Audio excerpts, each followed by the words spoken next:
दोस्तों सपोज करो किसी तरह हमें पता लग जाए कि आज से एक हफ्ते बाद हमारी मृत्यु होने वाली है, तो हम ये एक हफ्ता किस तरह बिताएंगे? क्या हमारी लाइफ पहले की तरह नॉर्मल चलती रहेगी या उसमें कोई चेंज आएगा? एक नहीं, बहुत सारे चेंजेस आएंगे। हम अपने परिवार के साथ ज्यादा समय बिताएंगे, हमारे मन में कोई बुरा ख्याल नहीं आएगा, हम कोई गलत काम नहीं करेंगे। अगर हमारी वजह से किसी का दिल दुखा है तो हम उससे माफी मांग लेंगे और भगवान की पूजा पाठ में भी ज्यादा समय बिताएंगे। और ये पूजा पाठ वो नहीं होगी दोस्तों जो हम नॉर्मली करते हैं, बल्कि ये एक पवित्र हृदय और सच्ची आत्मा की पुकार होगी, क्योंकि हमारे अंदर की सारी बुराइयां, सारे अवगुण तो मौत का नाम सुनते ही खत्म हो चुके हैं। इन 7 दिनों में हमारे अंदर बहुत से सकारात्मक परिवर्तन आएंगे। जो अच्छाई हमारे अंदर कहीं दबी पड़ी थी वो निकलकर बाहर आ जाएगी और हम एक अच्छे इंसान बन जाएंगे। यानी मौत के डर ने हमसे वो करवा दिया जो हमने जिंदगी भर नहीं किया था। मौत की कोई फिक्स डेट नहीं होती। हो सकता है हम 50 साल और इस दुनिया में रहें, या यह भी हो सकता है कि आज का दिन या आज की रात हमारी जिंदगी का आखिरी दिन या रात हो।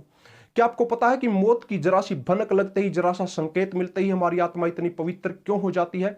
क्योंकि मौत खुद एक पवित्र और पूजनीय चीज है। मैं ऐसा क्यों कह रहा हूं, एक्सप्लेन करता हूं। जब बच्चा पैदा होता है, इस दुनिया में आता है, तो वो बिल्कुल एक पवित्र आत्मा होती है, क्योंकि वो भी रिसेंटली भगवान के पास से आया है। उसकी आत्मा के अंदर सारे दैवीय गुण मौजूद होते हैं।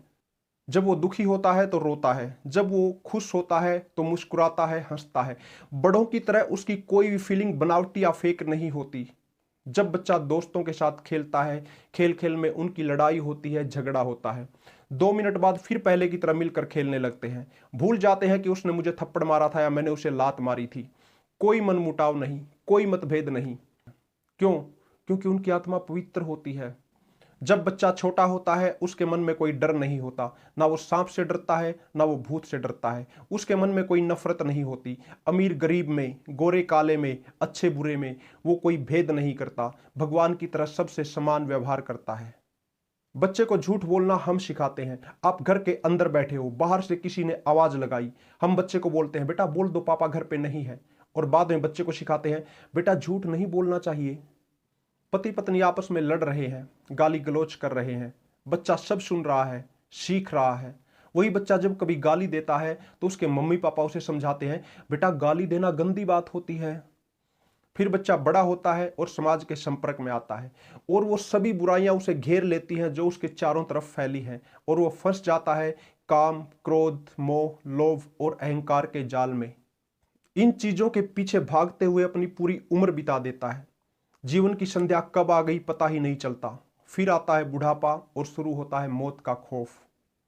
उसे एहसास होता है कि जिन चीजों के पीछे मैं पागल था वो तो सारी खोखली थी, नकली थी। मेरी यात्रा तो कुछ और थी, मगर मैंने अलग राह पकड़ ली। उसे पता है कि मैं यहां सिर्फ कुछ दिन का और मेहमान हूं। अब यहीं से उसकी आत्मा में पवित्रता का आगमन आरंभ होता है और वो बिल्कुल बच्चों जैसा बन जाता है, निस्वार्थ और निष्पाप। अब ध्यान देना दोस्तों, जब भगवान के पास से आया था, बच्चा था, आत्मा पवित्र थी, और अब जब वापसी की यात्रा शुरू होने वाली है, फिर से आत्मा पवित्र बन जाती है। और जो घटना हमारी आत्मा को पवित्र कर दे उसे भयानक या डरावनी कहना गलत है। जैसे व्यक्ति का जन्म उसके आगमन का जश्न होता है, उसी तरह उसकी मृत्यु को भी उसके प्रस्थान के जश्न के रूप में मनाना चाहिए। मृत्यु अटल सत्य है और यह हमें स्वीकार करना पड़ेगा। मौत के बारे में कही गई कबीर जी की 2 पंक्तियों के साथ विदा लेता हूं। कबीरा जब हम आए जगत में जग हंसा हम रोए। कबीरा जब हम आए जगत में जग हंसा हम रोए।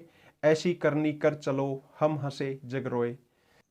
दोस्तों अगर वीडियो अच्छी लगी है तो इसको लाइक और शेयर कर दीजिए, और साथ ही हमारे चैनल को भी सब्सक्राइब कर लीजिए। फिर से मिलते हैं एक नई वीडियो में।